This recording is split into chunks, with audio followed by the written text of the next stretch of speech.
Well, good morning and welcome here to beautiful Millbrae, California for the VanPod. I believe this is VanPod number 6.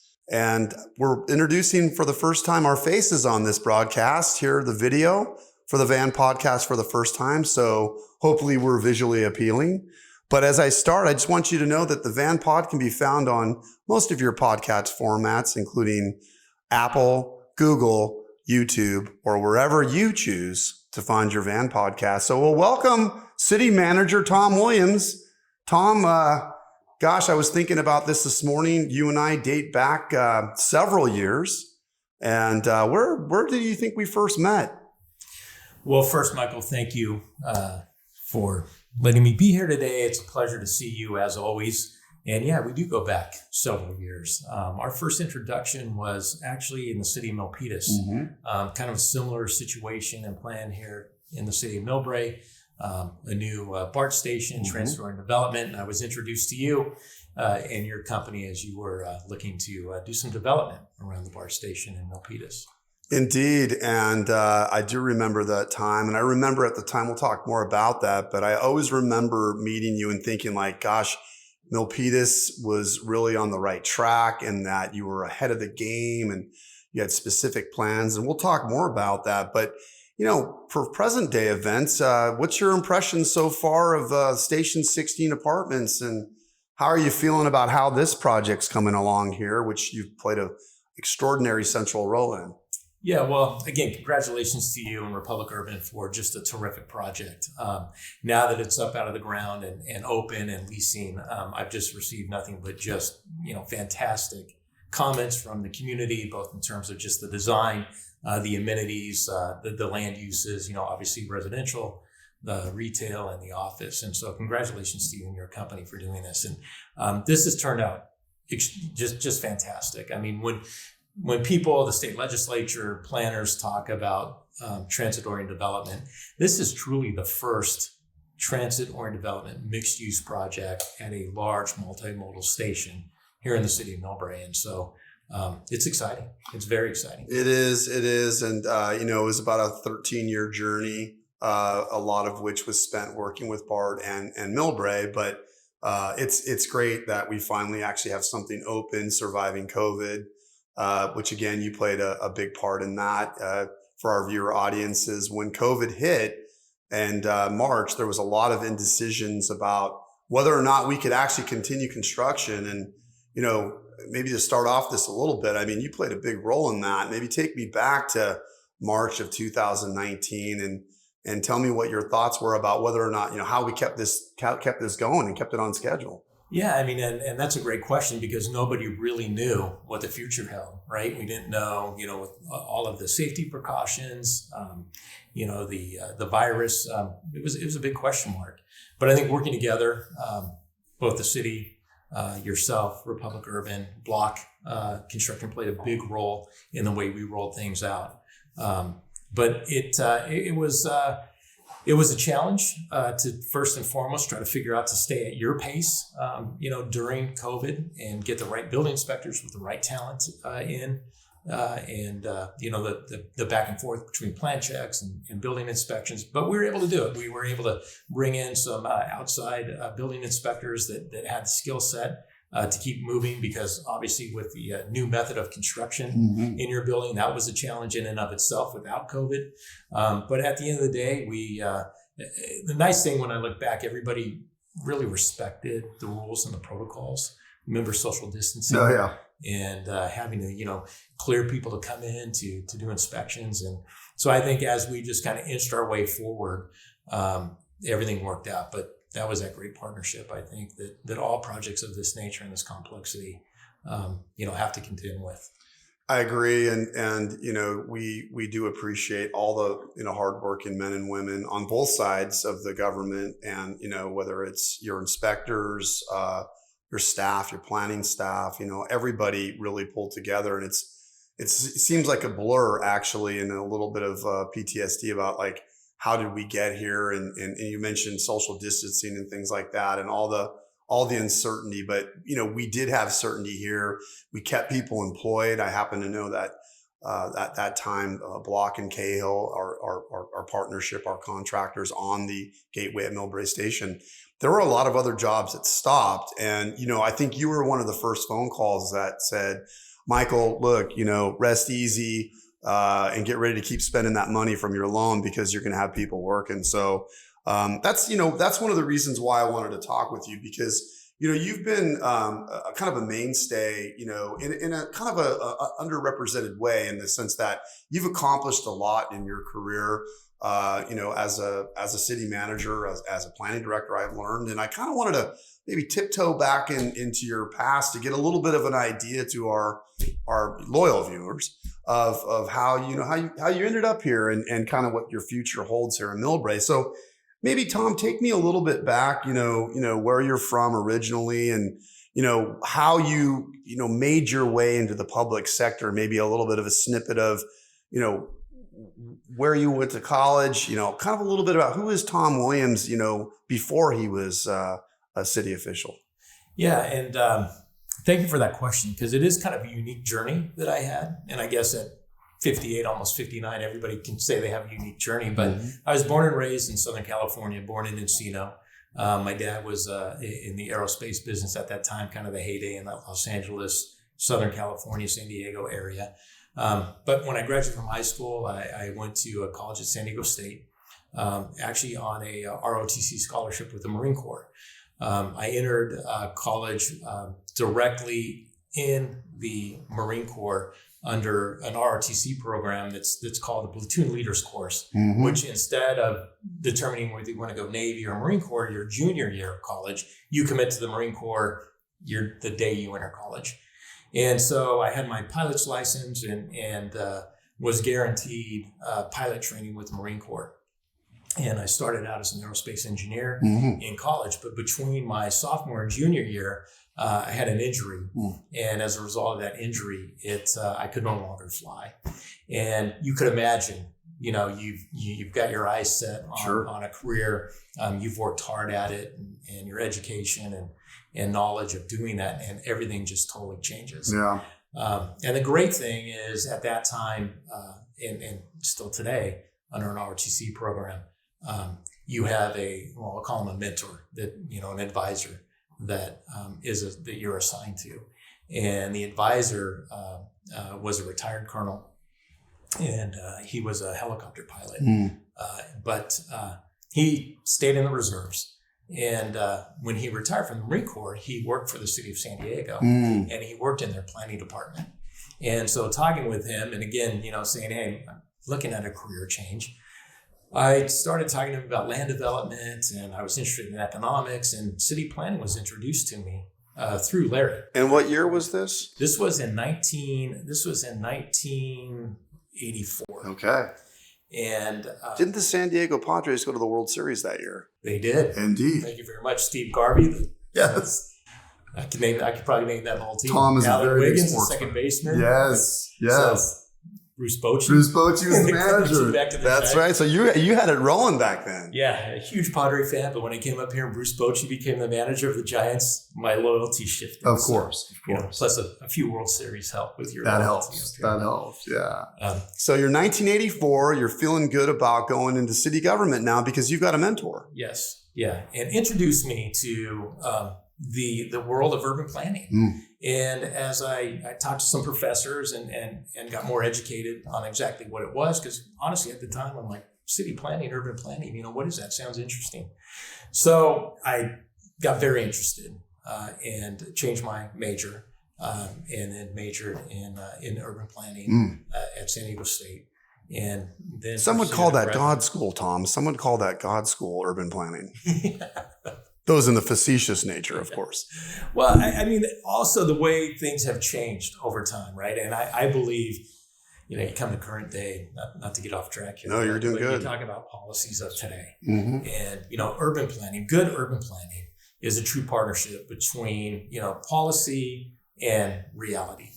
And I think that, good urban planning takes all of the puzzle pieces that are all mixed up and puts them in the right place. Sure. And that doesn't mean, over-regulation. It doesn't mean red tape. It doesn't mean any of that. But what it means is, as you're managing society as we have for millions and millions of years. Mm-hmm.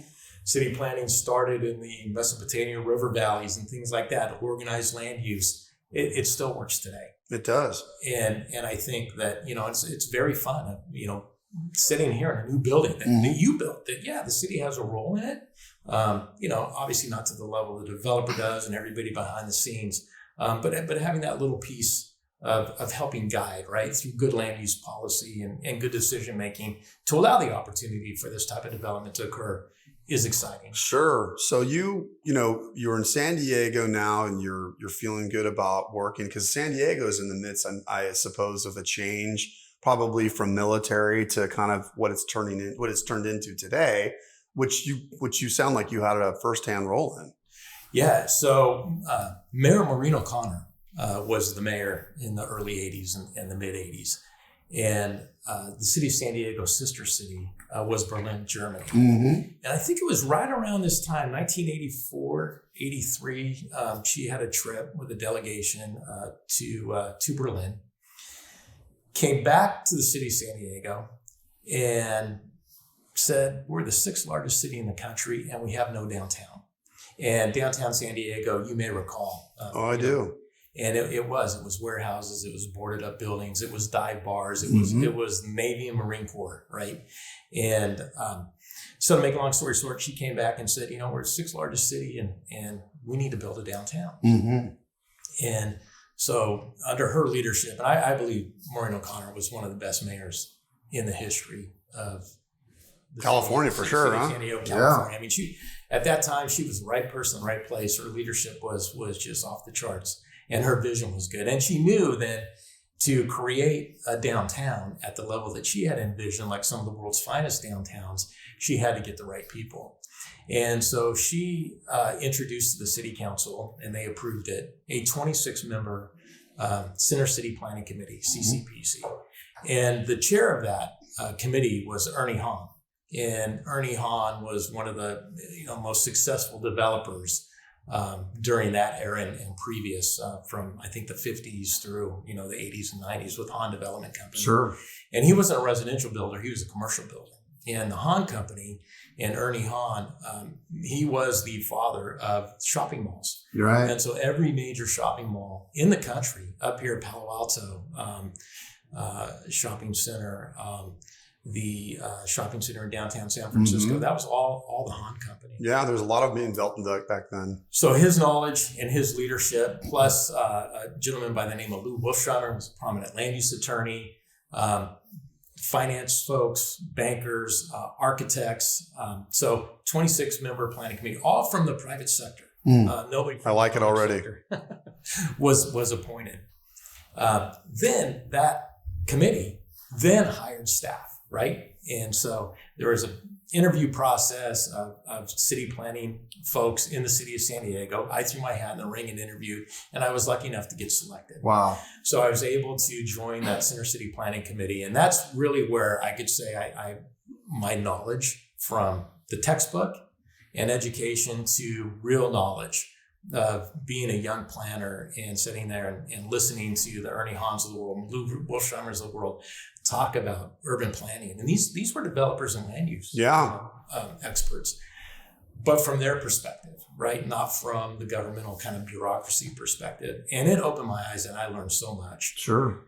And today, their vision and their recommendations of land use, density, I don't think it would have been done today because there'd be too many people, right? You'd have like a 40, 50 person committee. Because they literally took industrial land and said, if you want a downtown to work, you need to have high density residential. Yeah. So they introduced mostly all of downtown. Now, downtown San Diego is only 64 blocks. So all of downtown, 64 blocks. And that committee introduced some very significant density changes. I mean, FARs of 30, FARs of 40 at the time, and very high density, such that the YIMBY group today, if they go back and they look at that history, it would be a good thing for them to actually take a look at, because the fact is you take the right puzzle pieces, put it in the right place the right way, And that's success. That's true. There's so many parallels between San Diego and San Jose because you and I are roughly the same age. And San Jose at that time, where of course I reside and still reside, was in the midst of its kind of downtown developments too. But the key difference, I think, as you pointed out, was San Jose laid its focus to more of like, let's bring people from the neighborhoods to the downtown and create commercial office, retail, whereas San Diego, and you can really tell the difference. And I think this is the $2 billion mistake in the city of San Jose. And I say that because, of course, you're talking about redevelopment back then as well, which I know you have a lot of strong, good opinions about it and share opinions with me. But the difference I can see is San Diego spent time making sure people came, that they lived in the downtown. And that's why they have that great housing there and it's flourishing. Same timeline in downtown San Jose, not flourishing, still full of holes and hope, but does not have that population. So do you see that as a key issue of that the specific planning there involved more housing? Or what do you think was the major success point of your involvement in particular and why San Diego's downtown is so successful today? Yeah, and comparing both San Jose and downtown San Diego, it's a great case study. And now looking back over time, I'd say there's a couple of things. One is San Diego was compact, right? Just 64 blocks. And I know that the redevelopment agency in San Jose kind of spread out. It did. And I think that was one of the things looking back that was probably why San Diego was successful and San Jose kind of has floundered a little bit in their downtown. It's that compact core. And then, of course, the residential. And that's something that, like I said, I learned from the experts at that time. You learned that in urban planning? You think that's something that came out of college with you? No, that came out of my experience working for Center City Planning Committee. And, I do believe especially now with retail changing and online and the kind of idea of the 90s that every residential developer, you have to have ground floor retail. I mean, that's a policy that definitely should no longer be required. Right. Because the markets change. Indeed. We have to adapt to it.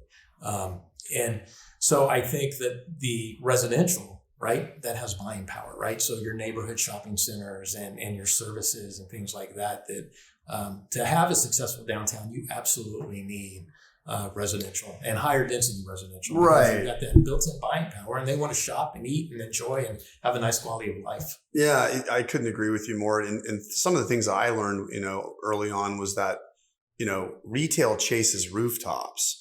And somewhere along the way, we somehow, and again, I think a lot of cities, not just San Jose, made this mistake that, hey, everything has to have a mixed use component. And there's some just misnomer that a standalone residential is not necessarily good.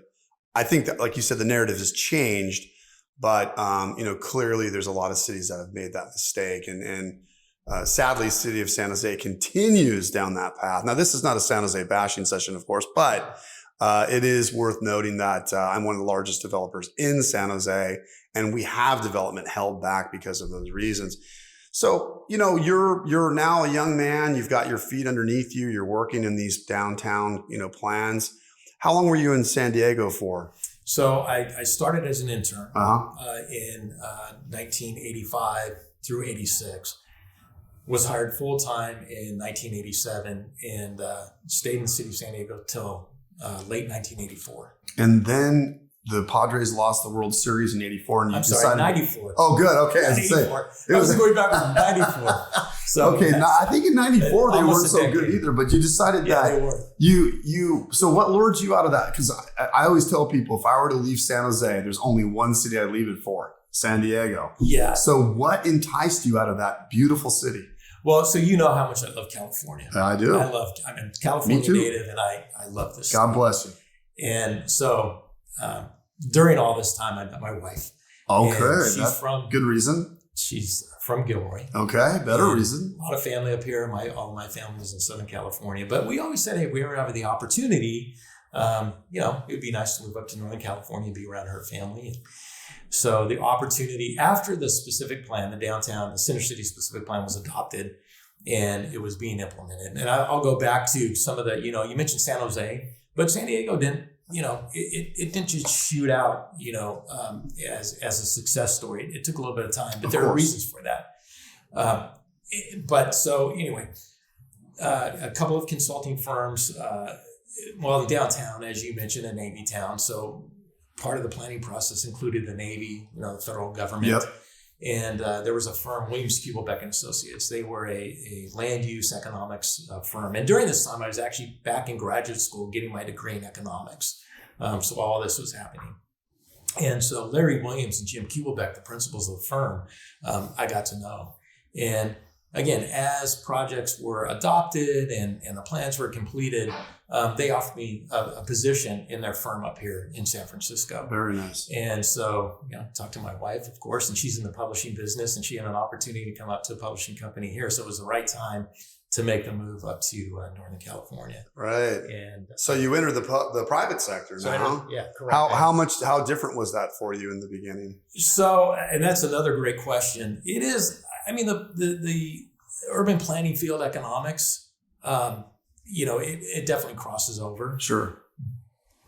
But in government, you're kind of reviewing the work, or you're kind of the project manager, actually not really sometimes doing the work. Yeah. Where in the private sector, you are doing the work. You're actually putting the plans together. Indeed. You're crunching the numbers, and so that was another great move that I did looking back. It was the most challenging in my career. Because of the workload, but the complexity, right? Yeah. So all the feasibility studies, the market studies, the analysis, that knowing that bonds would be issued on the work, that I was doing, and developers and banks would invest in the very studies that we were doing as a component of development, land residual to market studies and absorption. And so it was a big learning curve for me. But Jim Kubelbeck, one of the principals of the firm, probably one of the smartest people that I've ever had to deal with. Would you consider him a mentor? I do. He was a financial genius, economic genius, and really helped me quite a bit. So that learning curve was challenging, but was able to, overcome and get the experience needed. And I hadn't grown any gray hair at the time. Of course not. But it really also then accelerated my career. It made me understand what you do. Sure. Right? It made me understand that in government, to appreciate time, to appreciate value, to appreciate those things, and that, it does mean something. And it registers then with the public employee that what we do on the public side, you have to take it serious. It is meaningful. Don't take it for granted. And it is important. It's critically important. I appreciate you saying that. It's funny. I've been associated with city managers as I've ascended into my leadership positions. I've had the great honor to work with city managers, and I feel like I would say almost every one of the city managers I've worked with has a story that they share, and we're able to connect with the business community, with the managing partner or president or whoever they're working with, even the small business owner.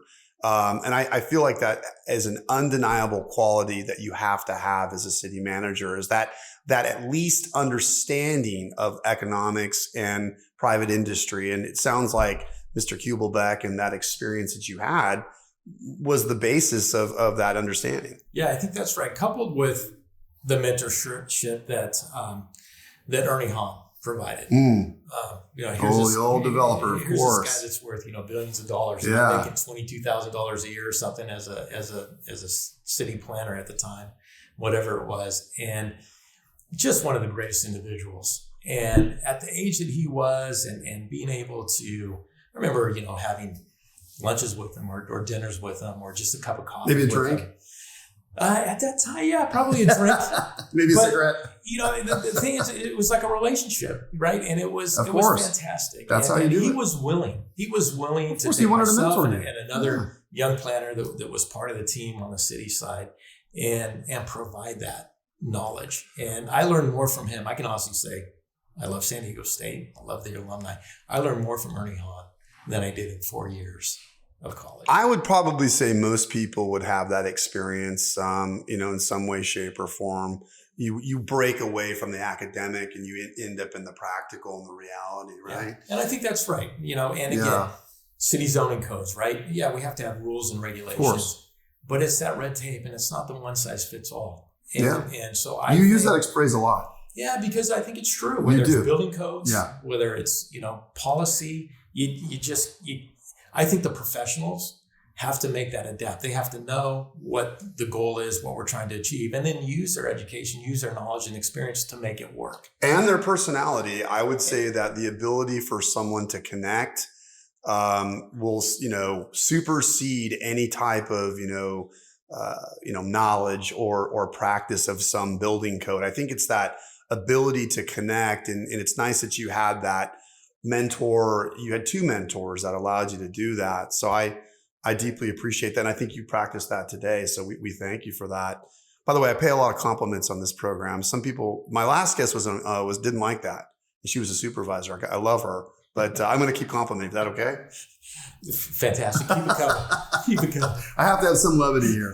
Remember, I'm a bureaucratic. I get beat up all the time. That's true. Day, so keep it coming. That's very true. That's true. And these days you get beat up online too. So you took this private experience, but you decided that maybe it was time. You had an opportunity to actually take a very important job at the city of Milpitas, and the job you took was. So when I left the private sector, I got back into city planning. Ended up in Milpitas as the community development director, and that was in 1994. Very nice. And you did in some incredible work there. And that's kind of not too much farther after I met you. And Milpitas, so for my knowledge of Milpitas growing up in San Jose, there was the Ford Motor Company that was there. And then there was Elmwood. And that was the extent of my knowledge. And so when you took it over, what was your impression of Milpitas at that time? Because you made a lot of incredible changes, at least from a developer's perspective. But when you took that job in 1996, what was your impression of Milpitas? So a couple things. One is the Ford Motor Plant was a great mall. So you probably went to go buy a pair of shoes past. I still go to the great mall. I go buy a pair of shoes and I never went in. Because I like shoes. Yes, correct. But I guess it was closed then. But there was the Great Mall was there in 1996, right? Correct. Yeah. So you had that, but what was the rest of your thought of Milpitas at that time? So again, very similar to San Diego and the downtown, right? So the difference is I was part of the plan that implemented and had the land use and everything adopted downtown, and then started to implement some of the development projects on the city side. In Milpitas, my hat's off to the previous planning staff because the stationary specific plan had already been adopted. That's right. Now we did a few amendments, working with developers. There were some amendments because there were some things like in any plan, right? We need to tweak this to make it work. Of course. And so we did that. But the fun part about being in Milpitas was the plan had been adopted, a few amendments, and then was implementation. Yes, which is the most important part. And again, I look back and the speed of which downtown San Diego was redeveloped and the speed at which Milpitas and the station area were redeveloped were as fast as any plans being implemented that I can think of. And indeed. Again, the planners previous to me in Milpitas and the city council at the time, not being afraid to adopt the higher densities to attract the residential development. And again, commercial retail was different at that time. The market, in 94, there were some online sales, but it was still a little bit, foreign. It was. And now it's, everybody is orienting online and creating the brick and mortar, right? That was forecasted, 20 some years ago. Yeah. That is coming to fruition now. But at that time, balancing those land uses, but keeping our eye on it. And I think one of the things that I was able to do and provide confidence when that plan was being built out, stay focused on the residential, stay focused on the rooftops. Don't try to rezone it because the rooftops and the density and that buying power that, of the residents that are there. Plus the Great Mall's over 1 million square feet. So we have plenty of retail. Yes. it was staying focused and not changing the plan and allowing the residential. And a lot of people, as you know, residential, and I think this is, again, I'll bring up YIMBY where they come in, because you've been at planning commission meetings and city council meetings, and people object because there's too much traffic. Yeah. Or it's just change, right? Or just change. Typically it's just change. Once it's done, I mean, downtown San Mateo is another great example of change that occurred for the positive, but was, a lot of constraints because people in downtown San Mateo did not want change. So another good case study, but it's come to fruition. You have the rooftops, you have the buying power, and it's access to the BART station that opened a few years ago. My favorite word is probably focus. And I would say that's an accurate word to describe how you accomplish what you did. And even, working with you here, which we'll get into in a minute, but you've always remained focused. You with respect that some of problems of other city managers who may work with elected officials who are not focused, former Mayor Sam Liccardo, there are so many things that did not get completed because, you're trying to save the world. Whereas in development and new construction and economic development, it really is about focus. And I'll tell you, when I drive that station area plan on Montague Expressway and just see you're talking about, projects that are garnering $5 rents for apartments and they're 100% full, and there's a large quality of life in that area. I think about you. I do. And so, I appreciate all the work that you've done. I don't think you get enough credit for the things that you did there. So congratulations on that. Again, I like giving compliments. Yeah, no, thank you. Again, you mentioned focus. There was one other person when I was a young professional. Tom Focus, remember Focus, and that was Jim Kubelbeck. Of course, your mentor. I've learned that as well. So your word focus, you and Jim have a lot in common there. I listen, I think that's the only way, whether it's your personal life or your professional life, if you don't have focus, you're not going to be successful in either one. No, you're right. And that's a word. And that was a change, right? You start to focus on things and you kind of take things, let's focus on this. Let's accomplish it. You accomplish things, good things happen. Yeah. Right? I mean, they do.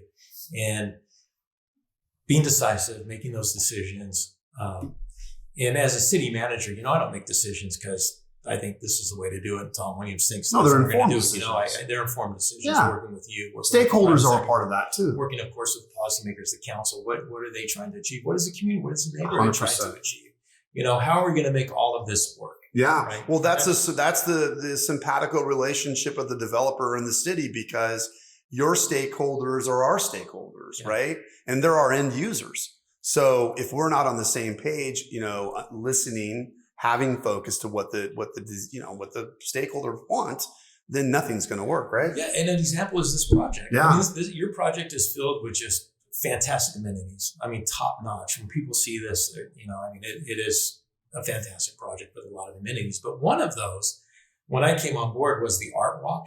Yes. And this is where I'm thinking, just to myself, I'm thinking, an art walk, I don't know how popular that's going to be. And, it's kind of not a good area for an art walk. And yeah, we have hotels and a little bit of tourism from the airport. I just don't think it's going to be used that much. Sure. It could, over time, be a maintenance issue and decay.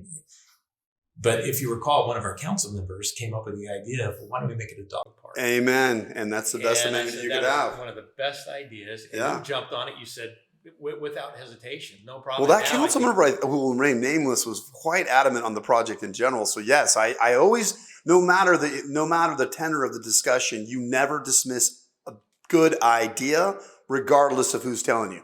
It could be your biggest pain in the butt community member, somebody that's just passing by with a fancy, or most important, you always listen to your council and your staff, because you'll miss something if you're not listening. Yeah, and I mean, that's another example of a good idea in the middle of the project where that was a change, and it was a fantastic idea. Oh, thank you.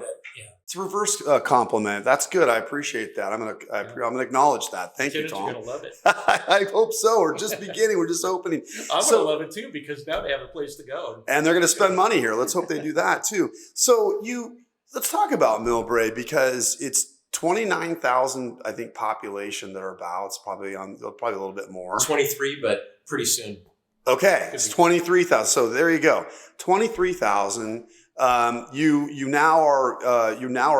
taking this job here, and that was about what, 2018? End of 2018. So you take this job here in Millbrae, and you live in Millbrae. You've lived here for how long?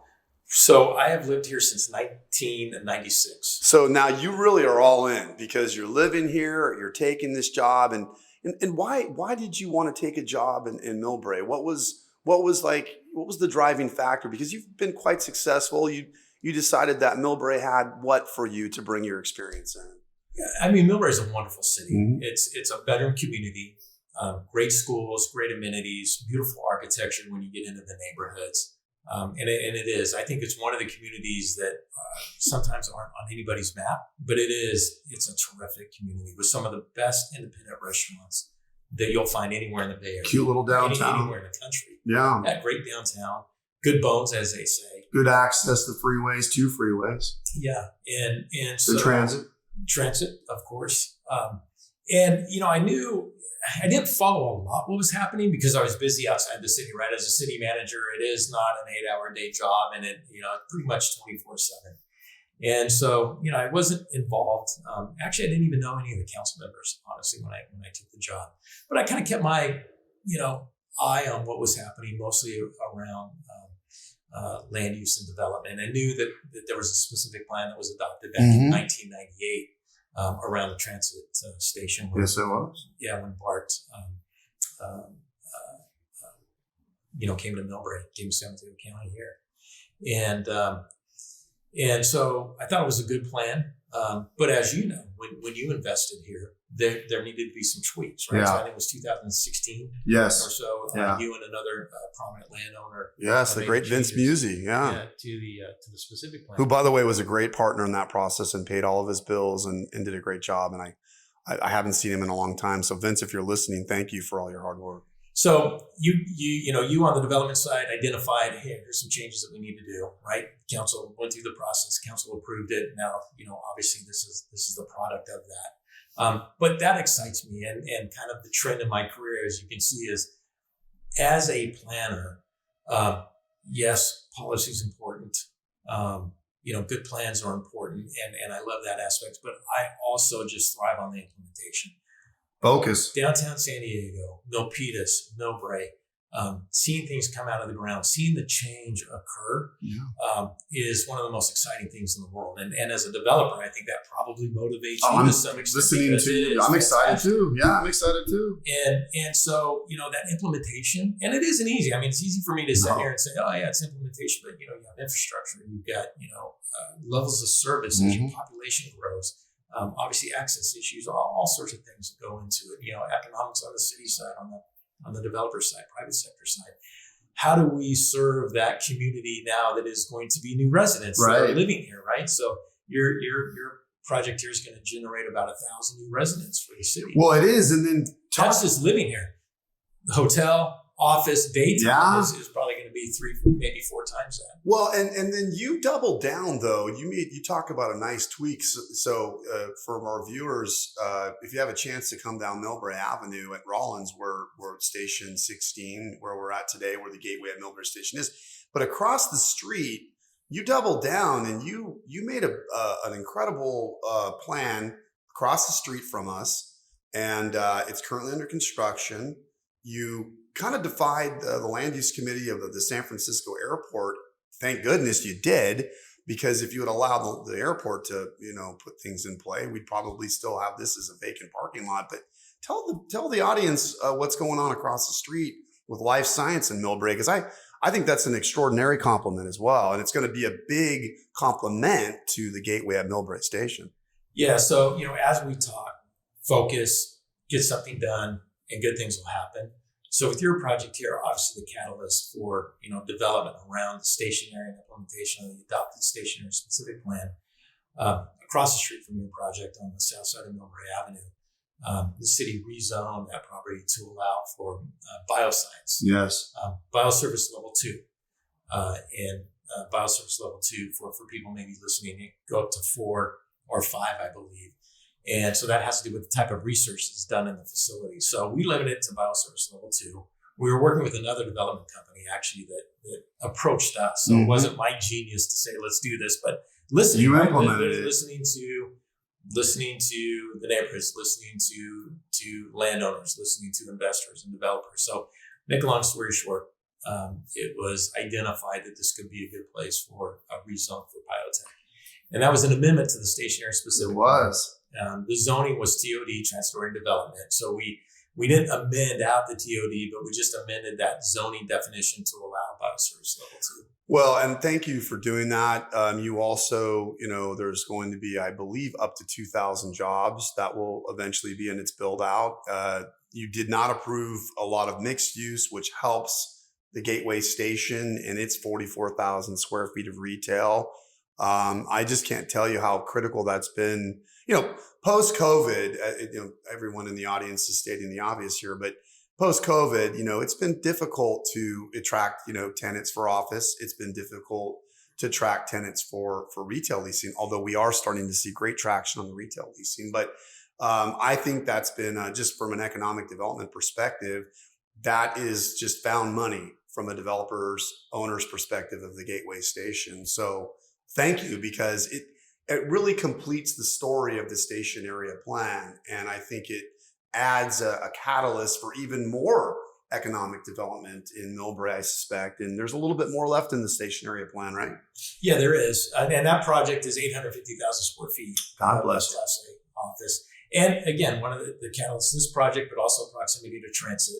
And I will say with transit, and all of the urban planners that work for municipalities out there, stay focused on your plan and your vision and your council's vision and implement that plan. With all due respect to the transit planners that work for transit agencies out there, their plan was to take that 850,000 square feet and make a parking lot out of it. Oh boy. And that just doesn't make any sense. And one of the things, Longfellow was one of the developers, and Alexander is the other, two of the largest. Two titans. Yeah.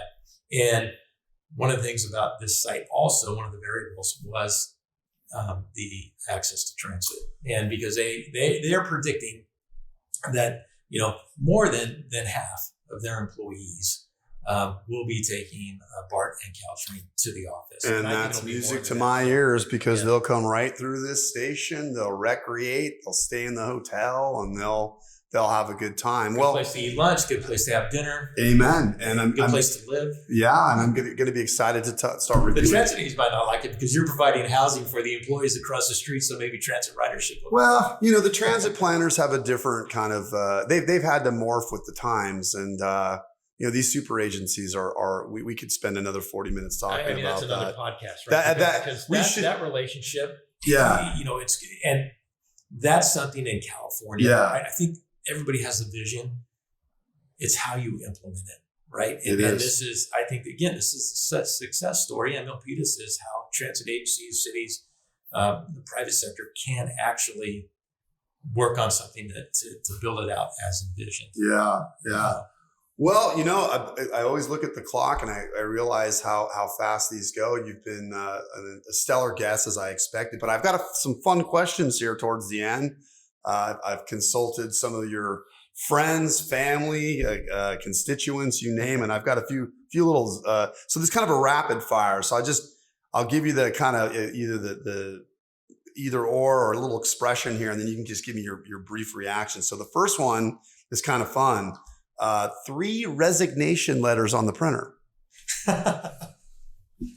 Yeah, well, that's a good one. So that's having an economics background, right? Being in the private sector. 3 resignation letters? I had changed companies. I was no longer with Williams Cubaback. I went to another firm. And I could see the writing on the wall. If you remember that recession in the early 2000s after 9/11. Oh, yeah. And I'm thinking, okay, I'm going to have to start looking around here, because it was a smaller company. And not that, anyway, to make a long story short, I'm like, okay. So I had an opportunity. Some recruiters had contacted me about my interest in jumping back into the planning field in the public sector. So I took the opportunity. I did that. And my resignation letter that I had printed out, because you draft those things a couple of times, right? I don't think anybody can write it. Yeah, you want to be nice. And so, You left them on the printer? I left them on the printer, and one of my good friends, and still a good friend today, brought it to my attention. Oh, God bless you. So, yeah. That is a great story. All right, so you're a San Diego guy by kind of background, but 49ers or Chargers? Well, now 49ers. Okay, all right. Purdy, what a quarterback. Huh? I mean, it reminds me of, and I know you're Oakland Raiders all the way. I would say Chargers, but when Chargers moved to LA, kind of that loyalty. That's okay. No, I appreciate that. We always have to get a sports question. No, Niners all the way. There you go. All right, who wins in a fight? Like just a metaphoric fight. High speed rail or BART? Oh, high speed rail. Okay. They've got the governor behind them. They've got the high speed rail. High speed rail. I know those are two tough It's transit not even agencies. buddy. So you heard it here. High speed rail is the heavyweight champion of transportation agencies.